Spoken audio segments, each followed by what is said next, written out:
Kasunod ng paglalabas ng sama ng loob ng unang ginang sa kanya, sinabi ni Vice President Sara Duterte na kakausapin niya ng pribado si Pangulong Bongbong Marcos para makausad na sila.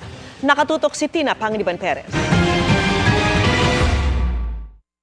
Bilang tao, karapatan ni unang ginang Lisa Marcos na makaramdam ng sama ng loob at galit. Subalit, ang kanyang personal na damdamin ay walang kinalaman sa aking mandato bilang isang opisyal ng pamahalaan. Bahagi ito ng pahayag ni Vice President at Education Secretary Sara Duterte sa mga inilabas na sama ng loob sa kanya ni First Lady Liza Araneta Marcos. Sabi ng First Lady noong isang linggo na disgusto siya nang tumawa raw ang bise nang tawagin ng ama nitong si dating Pangulong Rodrigo Duterte na bangag si Pangulong Marcos. Sabi ngayon ni VP Sara, dapat daw ay tumutok sa mga problemang kinakaharap ng bansa at mag-uusap daw sila ni Pangulong Marcos. Upang makausad tayo, iiwan na natin sa isang pribadong pag-uusap sa pagitan lamang namin ni Pangulong Bongbong Marcos Jr.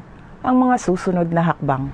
Ang paglutang ng iringan sa pagitan ng First Lady at ng Bise, dagdag sa mga nakikitang dahilan ng kinatawan ng ACT Teachers Party List sa panawagang magbitiw ang Bise bilang Education Secretary at miyembro ng gabinete. Hindi naman na yata sila nagkakasundo ng kanyang running mate, yung kanyang presidente, yung si Presidente Marcos Jr. sa maraming mga issues. Siguro it's about time na pag-isipan ni President Marcos Jr. kung siya ay pananatilihin pa as Secretary of Department of Education. Kasi ano niya yun decision niya yun, prerogative niya yun. Kinukuha na namin ang pahayag si Vice President Duterte at Malacanang pero wala pa silang tugon sa amin.